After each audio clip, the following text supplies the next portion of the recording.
Thank you madam. न पूछो जमाने से क्या हमारी कहानी है, हमारी पहचान तो यह है हम हिंदुस्तानी हैं। वंदे मातरम।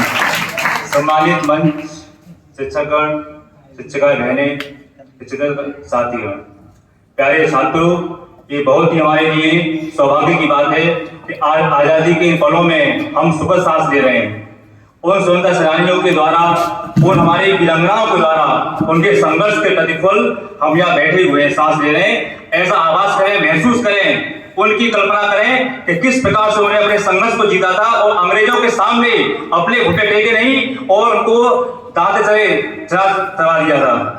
इस प्रकार से 1857 क्रांति जो हुई थी सबसे महत्वपूर्ण क्रांति थी। इस क्रांति में हमारी एक वीरांगना, अंग्रेजों को उन्होंने इस प्रकार से लड़ाई ली कि एक अंग्रेज अफसर ने ये भी कहा था कि इन सब मर्दों में एक बेटी मात्र लेटी हुई हमारी लक्ष्मीबाई वीरांगना है।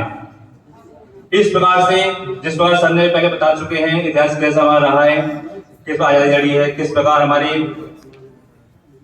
वीर शहीदों ने, स्वतंत्र सेनानियों ने किस प्रकार संघर्ष लड़ा।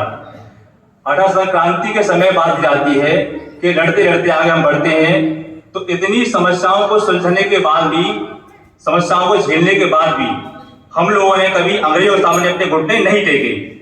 आगे हम जब लड़ते हैं, इसके बाद में 1905 में घटना घटती है बंगाल विभाजन के समय। तो बंगाल विभाजन के समय घटना क्या घटती है, उसकी एक चिंगारी आगे और बढ़ती है जो हमारे देश के स्वतंत्रता सेनानियों के लिए, देशभक्तों के लिए चिंगारी काम करती है।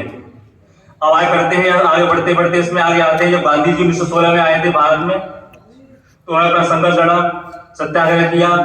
तमाम इस प्रकार के यहाँ से नाम लेना स्वतंत्रता सेनानियों के लिए संभव नहीं है। देशभक्त जितने रहे हैं, एक नाम नहीं अनेकों नाम हैं। महात्मा गांधी हो, करचंद बोस हो, भगत सिंह हो। इस प्रकार से 1925 में घटना घटी थी, एक काकोरी 10 एक्शन प्लान। उस प्लान के अंतर्गत हमारे देशभक्तों में एक नई चिंगारी, नई आग जली। उस आग के द्वारा क्या हुआ, जितने भी देशभक्त हमारे थे, युवा वर्ग इतना इकट्ठा हो गया, कुछ महात्मा गांधी जी के प्रयास से रहा और एक भगत सिंह, इन सब के प्रयास से एक चिंगारी, एक आग का गोला तब्दील हो गई। इस तब्दीली में क्या हुआ, करते करते सारे युवा संगठित हो गए और इन सभी को अंग्रेजों के खिलाफ एक ऐसा तूफान ला दिया, उस तूफान में सब बह गए। तो करते करते आगे बढ़ते हैं। इस क्रम में सुभाष चंद्र बोस ने अपनी एक सेना बनाई, INA, इंडियन नेशनल आर्मी। इस सेना के द्वारा अंग्रेजों को काफी समस्या पैदा हुई और इससे आगे बढ़ते इस क्रम में तो उन्होंने इस समस्या को नहीं झेल पाए और सुभाष चंद्र बोस ने इसी समय कहा था कि तुम हमें खून दो, मैं तुम्हें शाबाश, ये हमारे शेर हैं। तो तुम सभी बड़े बच्चों, युवाओं से, छात्रों से हमें अपेक्षा है कि इसी संघर्ष से अपने जीवन संघर्ष आगे बढ़ाओगे और संघर्ष को झेलते हुए अपनी बुलंदियों को चूमेंगे आप। तो इसी साथ में तो अंतिम हमारे ये आता है, तो 15 अगस्त 1947 में एक ऐसा सूर्य का उदय होता है जिस सांस में हम गहरी सांस लेते हैं और हम ताजगी महसूस करते हैं। आज का 79वां स्वतंत्रता दिवस हम मना रहे हैं, 79वां। तो हम ये मानते हैं आगे 80 वर्ष होंगे।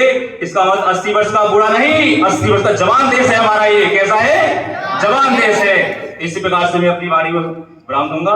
धन्यवाद। भारत माता की जय हिंद, जय भारत।